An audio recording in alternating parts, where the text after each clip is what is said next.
Captain John Mitchell stood on the bridge of the Earth ship Discovery. His hands shook a little as he looked at the screens. Today was the most important day in human history.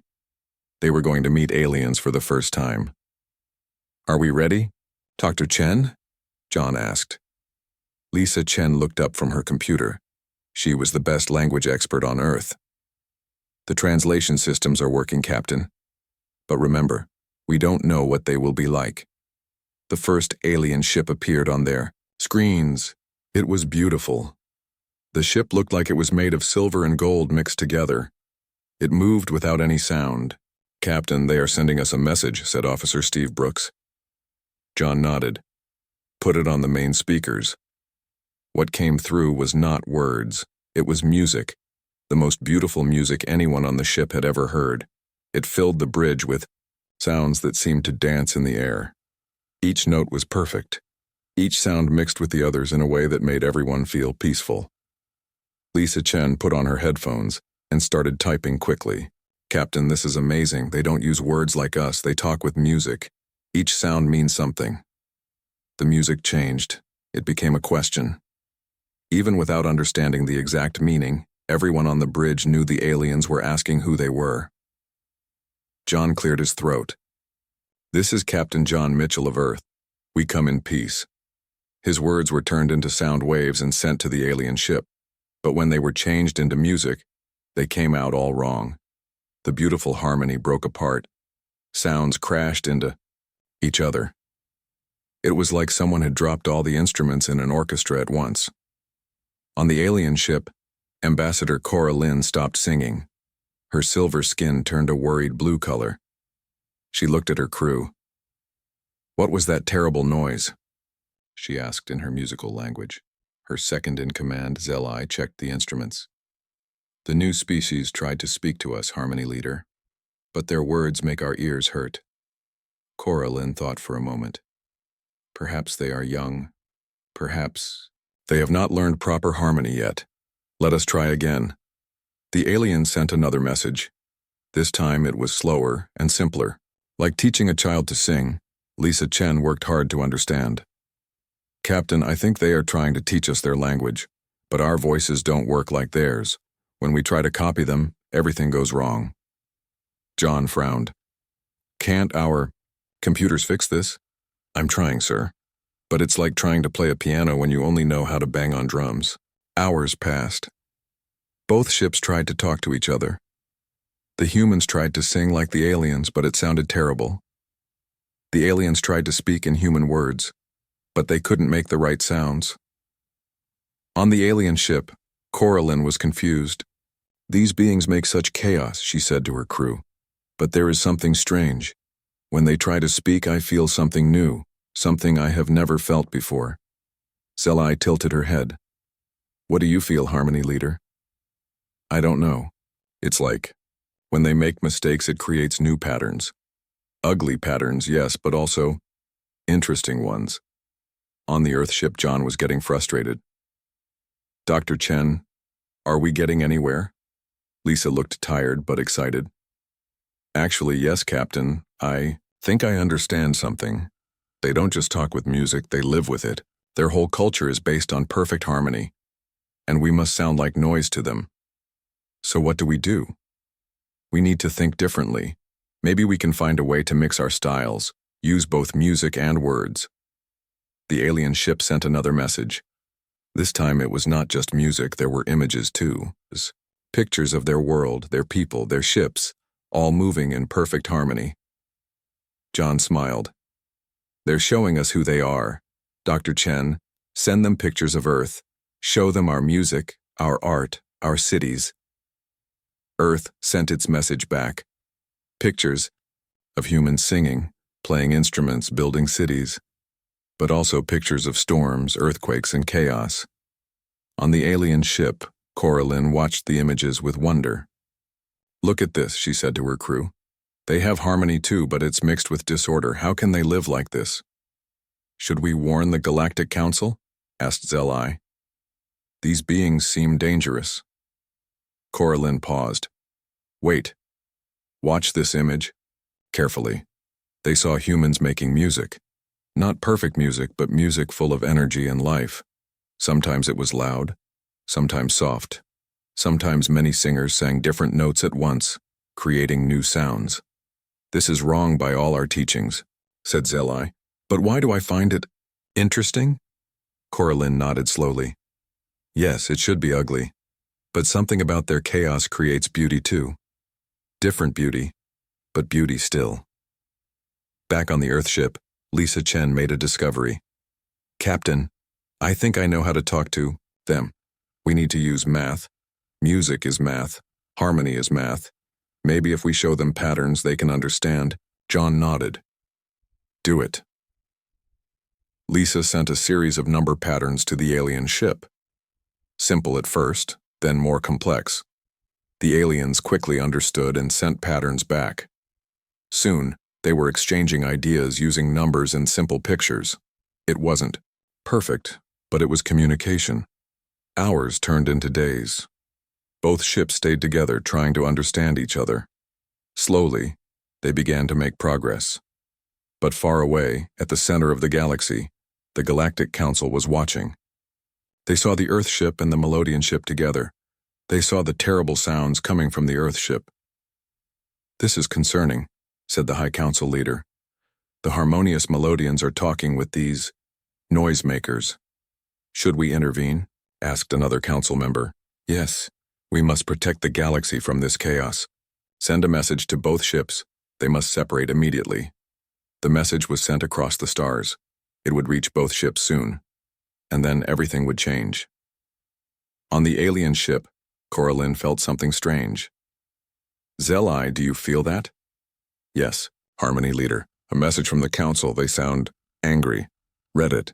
Zeli's skin turned dark blue with worry. "They order us to leave these humans immediately. They say humans are too chaotic, too dangerous." Coraline looked at the Earth ship on her screen. "But I don't think they are dangerous. Different, yes. Chaotic, yes. But there is something about them." "What do we do?" "For now, we obey. But I think we should learn more about these humans before we judge them." On the Earth ship, they received the Council's message too. John looked at his crew. "Well, team, looks like we're not welcome in the galaxy." Lisa Chen smiled sadly. "At least we tried, Captain." "Yeah.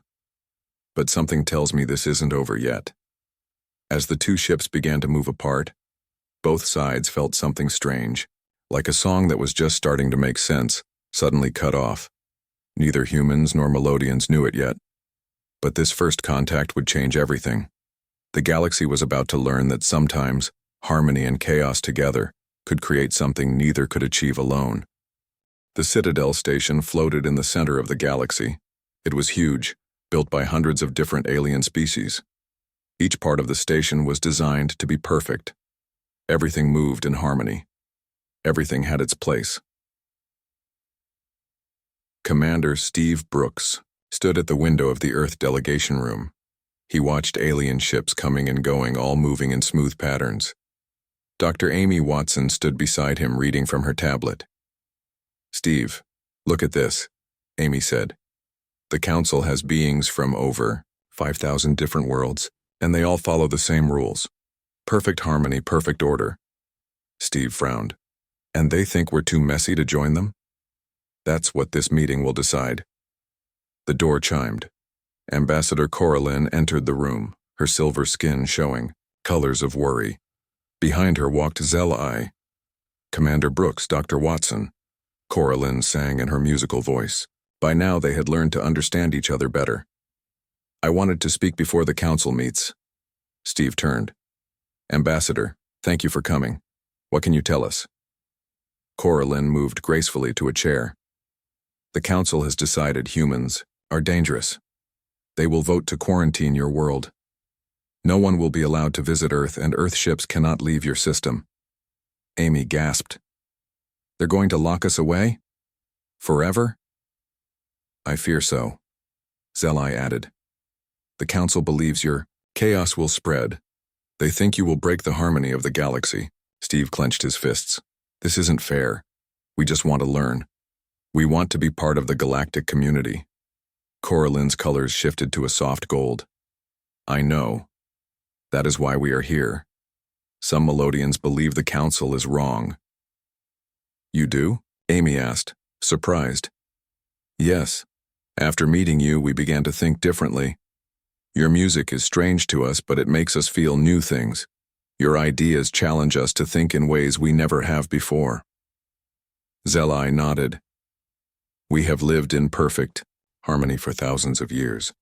But meeting you made us wonder, is perfection all there is? Steve looked at them. So you'll help us? We will speak for you at the council, Coraline said. But you must understand, the council has never changed its mind. Once they decide something, it becomes law for the entire galaxy. An alarm sounded through the station. Amy checked her tablet. The council session is starting. They all moved to the council chamber.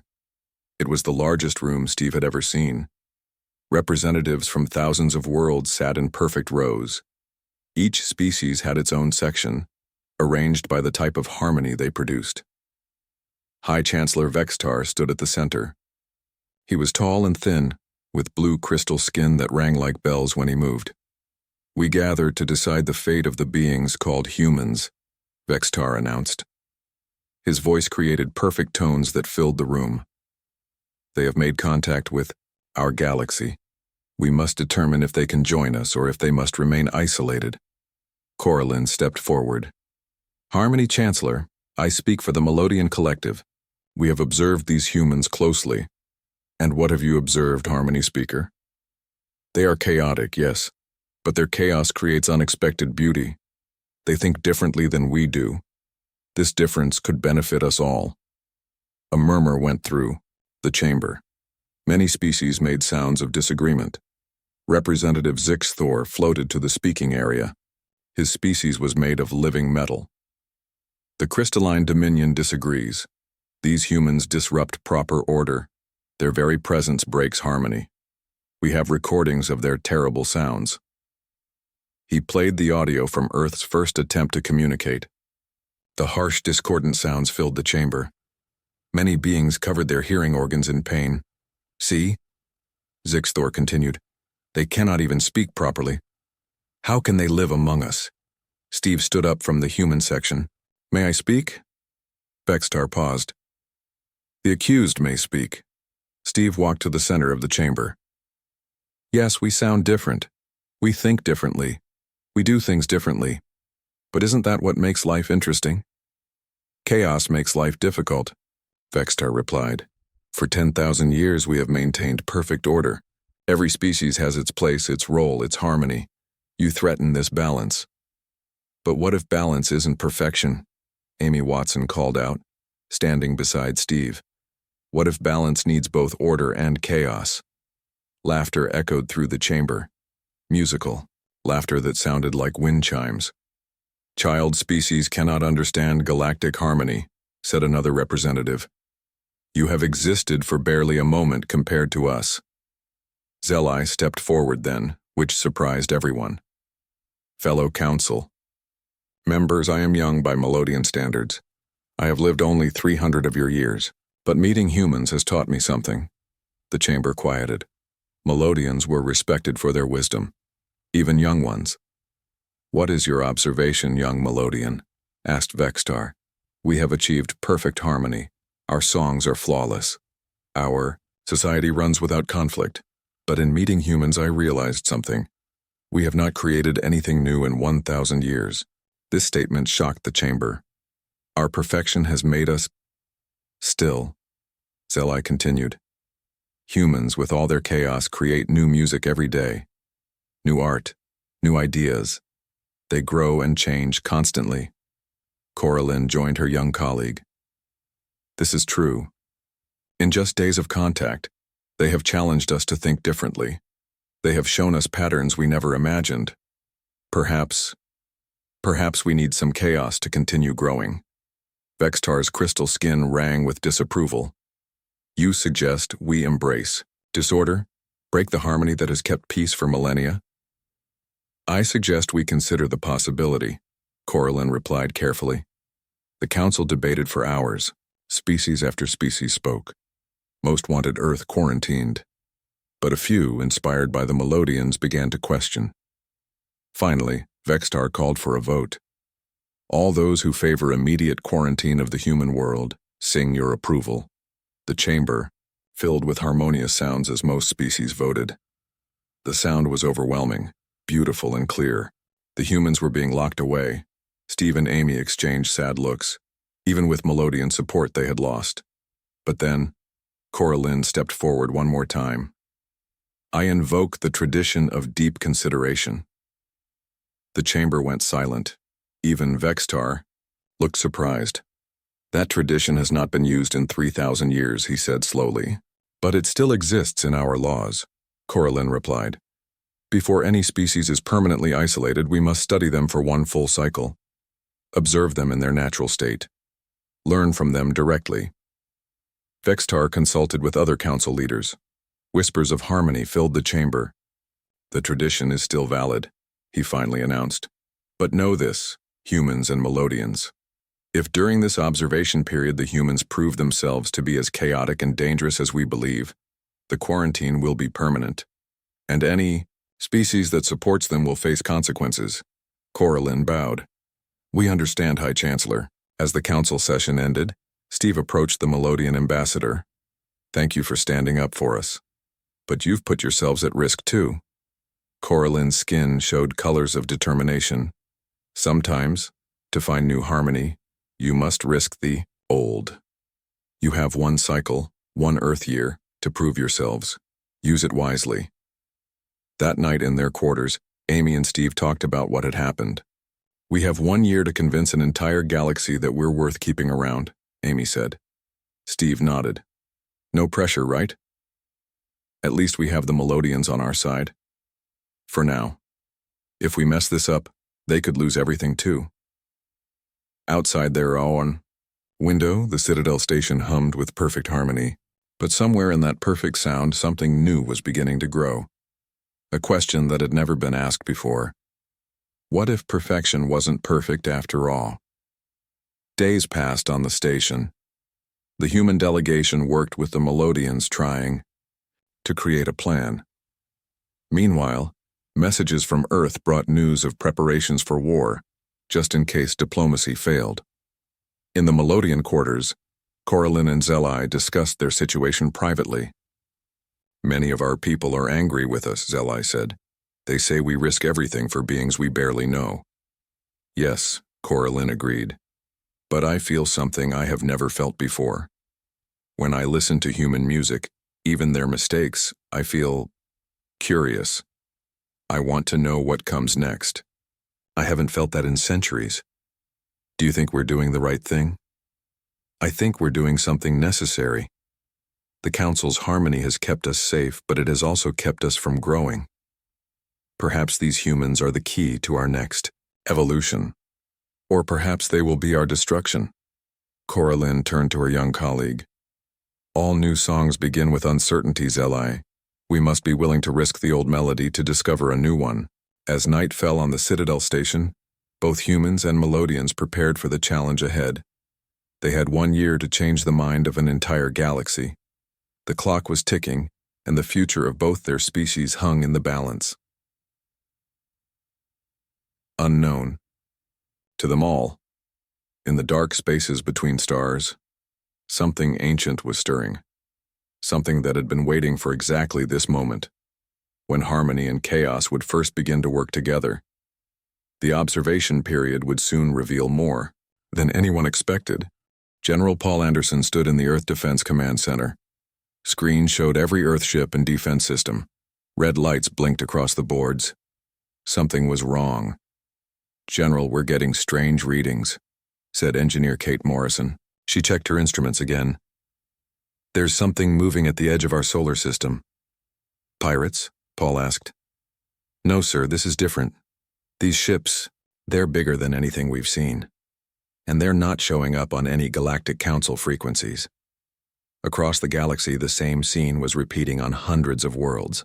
Ships that didn't belong to any known species were appearing from dark space. At the Citadel station, alarms blared. Ambassador Coralyn rushed to the command chamber with Zelai. "What's happening?" she asked the station commander. "Unknown ships are attacking our border systems," he replied, his usually harmonious voice filled with discord. "They don't respond to our communications, they're just destroying everything." On a Galactic Council warship, Harmony Guardian Nexos watched in horror as the enemy fired their weapons. The beams didn't just destroy ships. They seemed to tear apart the very fabric of Harmony itself. "Guardian, our Harmony shields are failing," reported his second. "Whatever they're shooting at us, it's like anti-music. It breaks our defenses." "Hi, Chancellor Vextar emergency called all council members. Fellow leaders," he sang urgently. "We face an enemy unlike any in our history. The discordant ones have returned." Shocked sounds filled the chamber. Steve Brooks and Amy Watson, who were allowed to observe, looked confused. "Who are the discordant ones?" Steve whispered to Coralyn. "Ancient beings," she whispered back, her skin flickering with fear colors. "We thought they were just stories.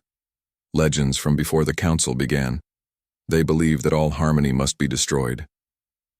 Amy checked her tablet, which had been translating the emergency reports. "Steve, look at this. Their weapons specifically target Harmonious systems. Ships built with council technology are failing everywhere." The reports kept coming. System after system fell to the discordant attacks. Their ships were dark, twisted things that seemed to eat light. Their weapons produced sounds that were the opposite of music, pure chaos that destroyed anything ordered. Back on Earth, General Paul Anderson called Captain John Mitchell. "John, we're getting reports from our observers. The galaxy is under attack." "By who, General?" "Something called the discordant ones. And here's the strange part. Our ships aren't being affected like the alien ships are." Kate Morrison had been listening. "General, that makes sense. Their weapons target Harmony-based technology. Our ships are built on different principles." "What do you mean?" "We're chaotic by nature, remember? Our technology works with controlled disorder, not pure harmony like the council species. We might actually have an advantage," Paul thought for a moment. "Contact Earth's allies. Tell them we might have found something useful." At the Citadel station, the situation grew worse by the hour. Coralyn watched as ship after ship reported damage or destruction. "Zelai," she said quietly. "Do you see what I see?" The younger Melodian checked the battle reports. The human military technology reports. Their ships are taking damage but not failing completely. Exactly. They're imperfect. Shields seem to handle the Discord weapons better than our perfect harmonies. High Chancellor Vextar addressed the council again. "Our fleets are failing. Our most advanced weapons cannot stop them. They are true chaos, and our harmony cannot stand against pure disorder." Steve stood up. "High Chancellor, may I speak?" "This is not the time, human." "With respect, sir, it might be exactly the time. Our ships aren't falling as fast as yours." The council turned to look at the humans. Vextar's crystal skin rang with disbelief. "Your primitive technology survives what our advanced systems cannot?" Amy stepped forward. "It's not primitive. It's different. We build our defenses expecting things to go wrong. We plan for chaos, maybe that's why we're still standing." Coralyn jumped in. "There's something else. Dr. Watson and I have been studying the patterns of the discordant attacks. Their weapons work by finding the perfect order in our systems and breaking it." "Yes," Amy continued, "but human systems don't have perfect order. We have redundancies, backups, and deliberately imperfect patterns. It's harder for their weapons to find a single point to break." The council buzzed with discussion. It wasn't harmonious anymore. It was frightened chatter. Nexos appeared on the main screen. "Council, I need immediate orders. My fleet is being destroyed. Traditional defense harmonies are useless." Vextar hesitated. For the first time in council history, there was no clear answer. Steve spoke up again. "General Anderson on Earth has been running simulations. We think combined human and Melodian technology might work better than either alone." "You suggest we trust our defense to human chaos?" Vextar asked. "I suggest we consider new options." Before there's nothing left to defend, Steve replied. Coralin stepped forward boldly. I will work with the humans. Let us test this combination of order and chaos against the discordant ones. Zelai looked surprised but proud. I will join you, Harmony leader. The council debated quickly. They had little choice. Their traditional methods were failing, and the enemy was advancing. Very well, Vextar finally decided. But know this.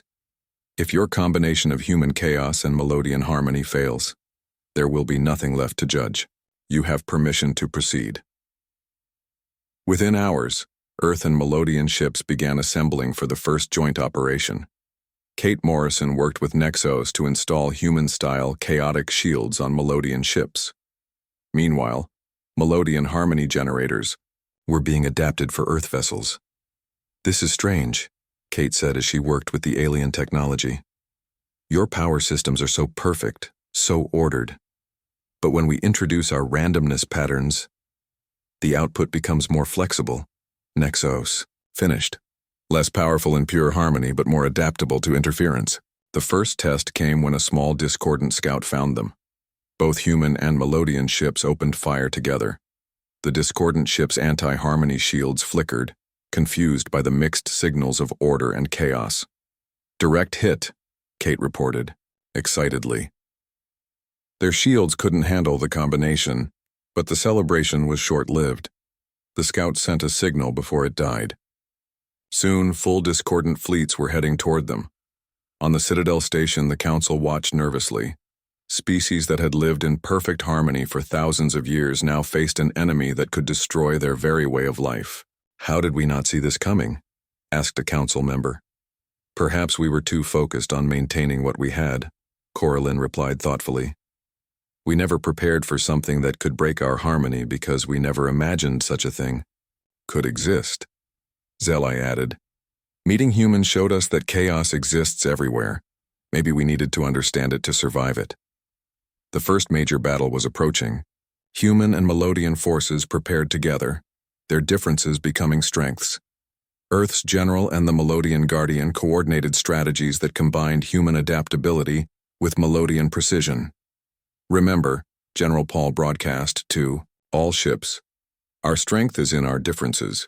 Use the harmony when you can, embrace the chaos when you must.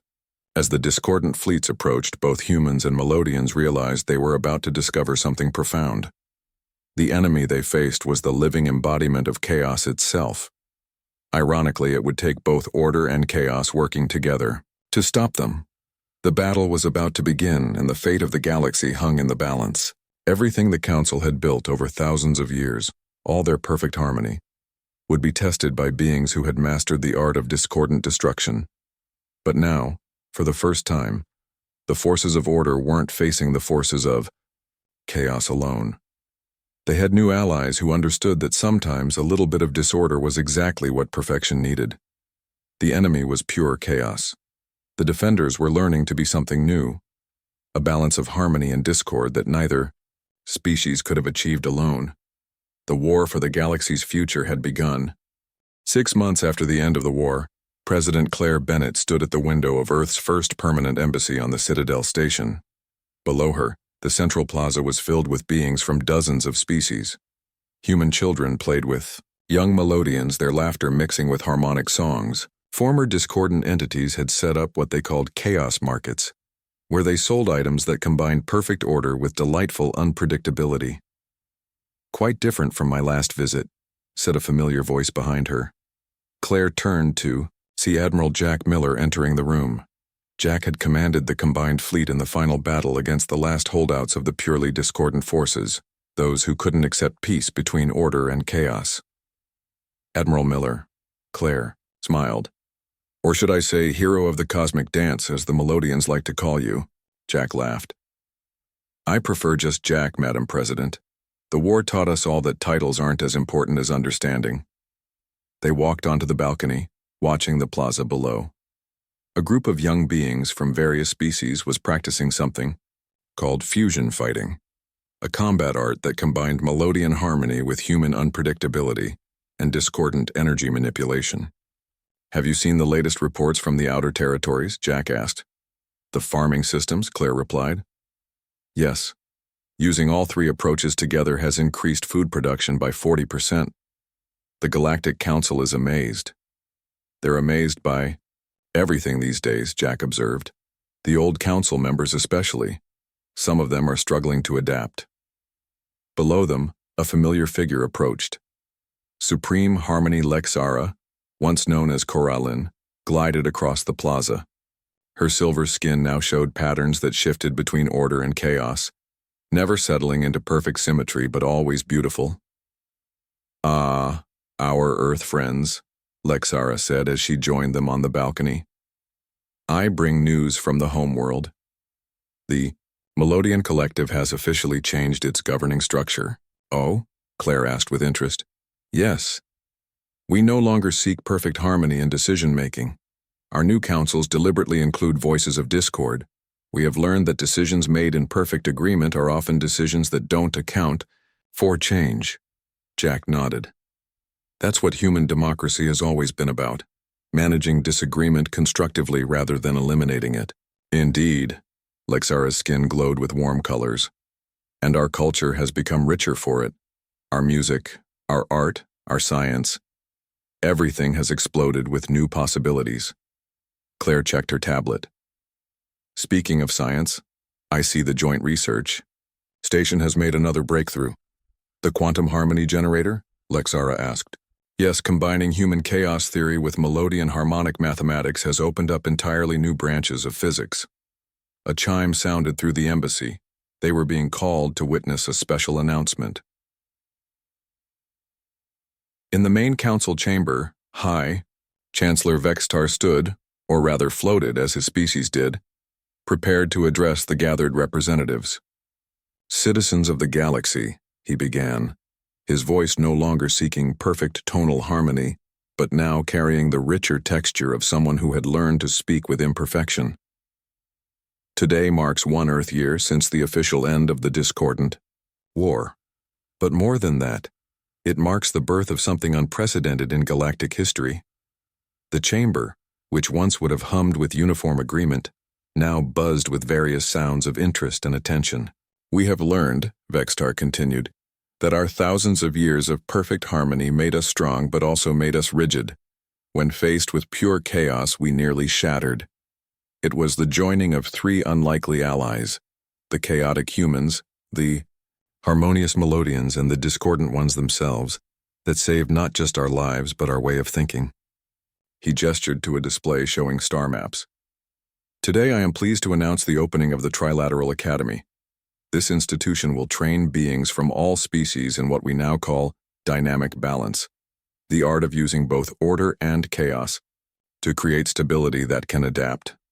Applause and harmonics filled the chamber, but so did whistles, cheers, and even some respectful disagreement, sounds that would have been unthinkable in the old council. After the ceremony, the three key architects of the peace gathered in a quiet garden, Claire Bennett, Lexara, and Prime Discord, who now appeared as a being of swirling light and shadow, constantly changing but somehow always balanced. Did any of us imagine this outcome? Claire asked. Never, Lexara admitted. When we first heard human voices, I thought they were just noise. Now I understand they were a song we hadn't learned to appreciate yet. I existed for eons believing that order must be destroyed, said Prime Discord, its voice now a beautiful blend of harmonies and interesting irregularities. I never imagined I could become part of something ordered without losing my essential nature. That's the beauty of it, Claire observed. None of us had to give up who we were. We just had to make room for others to be who they are. As they talked, a group of children from the station's multicultural school ran by. Human, melodian, and discordant young ones played together, creating games that combined all their natural traits. One game involved creating patterns that were both predictable and surprising. Another was a form of tag where the rules constantly changed, but everyone somehow knew how to play. Lexara watched them with what could only be described as joy. They won't know a galaxy where these differences were feared. For them, this mixture of order and chaos will be normal. That's the best possible outcome, said Prime Discord. They will probably create things none of our species could have. Imagined alone. Claire nodded. Our cultures are already changing because of each other. Human music is incorporating melodian harmonics. Melodian science is embracing human randomness. Discordant art is finding structure without losing wildness. And the results, added Jack Miller, joining them, are magnificent. He handed them each a device, a gift from the joint research teams. This is the latest creation from our combined sciences. It's a universal translator that doesn't just convert languages but helps beings understand each other's fundamental approaches to existence. The device hummed softly, creating a field around them that seemed to make everything slightly more understandable, slightly more connected. It uses harmonic patterns for melodians, probability clouds for humans, and dynamic variants for our discordant friends, Jack explained. But the beauty is that it lets each species experience the other's perspectives while maintaining their own nature. As evening fell on the Citadel station, beings from across the galaxy gathered in the plaza for what had become a daily tradition. The Sunset Symphony was performed differently each night, sometimes organized by melodians, sometimes improvised by humans, sometimes wonderfully disrupted by discordant interventions. Tonight, it seemed to happen spontaneously. Beings of all species began to create sound together. There was no director, no predefined harmony, yet something beautiful emerged. It was imperfect, constantly changing, sometimes discordant, and absolutely magnificent. Watching from above, Zele, now serving as cultural liaison between species, smiled at the scene. Beside her stood a human diplomat named Carol and a discordant artist called Flo. "Do you see what we've created?" Zeli asked. "We see change in action," Flo responded, its form shifting with the music below. "Every day brings new combinations, new possibilities," Carol laughed. "My daughter came home yesterday humming a melodian learning song. When I asked where she learned it, she said her discordant friend Flo with Light taught it to her, but made it more interesting by adding what he called probability rhythms. And now all the children are singing it," Zeli added. "This is how cultures truly merge, not through official policies but through play and shared experience." Below them, the Sunset Symphony reached a crescendo that mixed perfectly held notes with wild abandon, structured rhythms with spontaneous bursts of sound. It should have been chaos. Instead, it was life itself, complex, ever-changing, sometimes discordant, but always moving forward. Years later, when historians, human, melodian, and discordant alike, wrote about this period, they would struggle to capture its essence. How do you describe the moment when the galaxy learned that perfection isn't perfect? How do you explain that three species, each lacking something the others had, created something none could have achieved alone? They would call it the Great Convergence or the Harmony Revolution or the Age of Dynamic Balance. But perhaps the best description came from a child's school report, written by a young being who was part human, part melodian, and part discordant. Before, everyone tried to be either perfectly ordered or completely chaotic. But we learned that life is like music. It needs both the notes and the spaces between them. It needs both the beat and the surprises. We found out that the best way to live isn't by choosing order or chaos, but by dancing between them. In the end, that's why the galaxy's most harmonious species chose to stand with humanity. Not because humans were right and melodians were wrong. Not because chaos was better than order, but because together they discovered that the universe itself thrives on the creative tension between structure and spontaneity, between the expected and the surprising, between harmony and discord. Admiral Dan Hayes looked out at the combined fleet. 3 months of war had changed everything. Human ships painted with melodian harmony symbols flew alongside melodian vessels equipped with human chaos generators. It was a sight nobody had imagined before the crisis began. "Admiral," reported Sergeant Mary Johnson from the ground control room.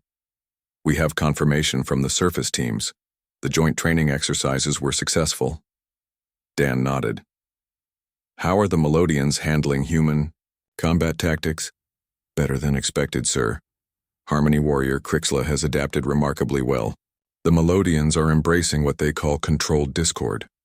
They're not afraid of imperfection anymore. Down on the planet's surface, human and Melodian forces train together. Crixla, a silver-skinned warrior whose body hummed with musical undertones, practiced hand-to-hand combat with Earth soldiers. "Good," called Mary as she watched. "When your harmony is disrupted, don't fight it. Use that imbalance to move unpredictably." Crixla stumbled, then recovered with a move that surprised even himself. "I see. When I lose my perfect form, I can do things I never thought possible." A human soldier laughed. "Welcome to the beauty of being imperfect, friend." These scenes happened across the galaxy. The war had forced two completely different species to become one fighting force. The Galactic Council watched in amazement and concern. "They grow too close," muttered one council member during an emergency session. "They are saving us," replied another. High Chancellor Vextar studied the battle reports. "These imperfect tactics have destroyed more discordant ships in 3 months than our traditional forces did in the first year." Meanwhile, in the Joint Command Center, Admiral Dan Hayes worked with Nexos to plan the next major operation. "The Sook discordant fleet is heading toward the Amber Star system," Dan said, pointing to the star map. "If they take it, they'll have access to the Council's main supply route." Nexos harmonized thoughtfully. "Our intelligence suggests they have new weapons, pure discord generators that can break any known harmony shield." "Then we don't use known harmony shields. Kate Morrison has been working on something new." Kate entered the room holding a glowing crystal device. "We call it the Chaos Anchor. It generates harmonic shields that constantly shift between order and disorder. The enemy can't lock onto a pattern because there isn't a fixed pattern." Nexos examined the device. "Brilliant. In trying to be neither perfectly ordered nor completely chaotic, it becomes immune to both our traditional attacks and their discord weapons." "Exactly," Dan smiled. "Want to test it in real combat?" The first battle with the new technology took place 3 days later. The combined human Melodian fleet met the discordant forces at the edge of Amber System. The enemy opened fire with their newest weapons. Streams of anti-harmony energy lashed out, designed to destroy anything with ordered structure.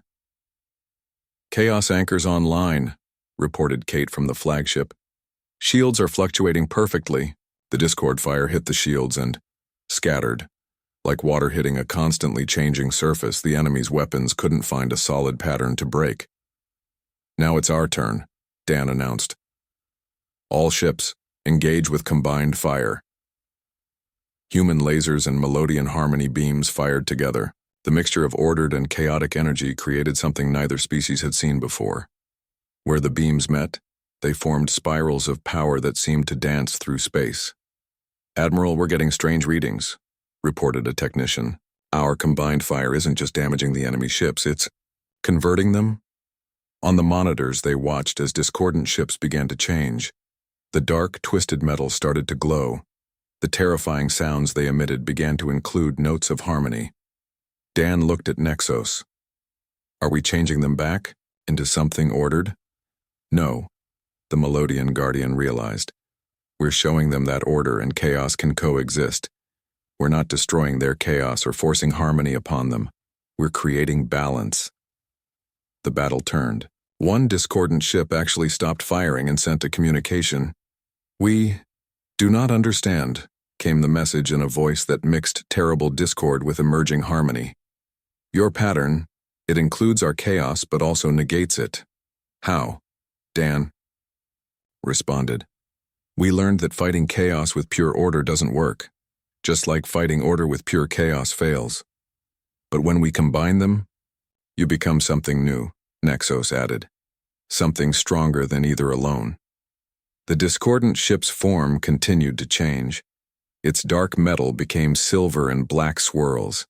Its terrible weapons began producing mixed sounds, no longer pure discord, but not pure harmony either.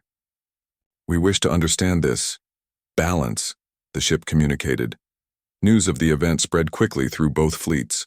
More discordant ships began requesting communication instead of immediately attacking. The war was taking an unexpected turn. Back At the Citadel Station, the Galactic Council was in chaos, ironically for the first time showing signs of discord. "This is unprecedented," exclaimed Chancellor Vextar. "The discordant ones are negotiating? They have never done anything but destroy." Amy Watson, who had been monitoring communications, stepped forward. "Respectfully, sir, maybe they never had a choice before. They're beings of pure chaos, right? And you're all beings of pure order. Neither side could understand the other." "But now," Steve Brooks added, "the Human Melodian Alliance shows there's a third option, a balance that includes both order and chaos." The council buzzed with mixed sounds. Some species celebrated, others worried. "If chaos can be balanced," asked one counselor, "what does that mean for our perfectly ordered society?" Before anyone could answer, alarms sounded. The main discordant fleet was approaching council space, but this time they weren't attacking everything they saw. Admiral Dan Hayes contacted the station. "Council, we have a situation. The discordant main fleet wants to talk. Their leader calls itself the Prime Discord. It says it's interested in this harmony chaos we've created." "This could be a trap," warned Vextar. "Maybe," agreed Dan. "But it could also be our chance to end this war without more destruction. The Melodians are willing to risk it." "Are you?" Coralyn stepped forward in the council chamber. "We have already risked everything by allying with humans. What we discovered was that our so-called perfection was just another form of limitation. I propose we hear what the Prime Discord has to say." The council debated for hours. Perfect harmony had been their way for thousands of years, but perfect harmony had also failed to save them from the discordant attack. Finally, Vextar made a decision that would have been impossible before the war. "We will meet with the Prime Discord, but we meet as a united force, council species, Melodians and humans together." As delegates prepared for this historic meeting, soldiers on both sides began to notice something remarkable. Human troops and Melodian warriors now fought as one unit. They had developed new signals that combined spoken words with harmonic sounds. They moved in formations that were both organized and spontaneous. Sergeant Mary Johnson watched her mixed squad in action. "You know what's funny?" she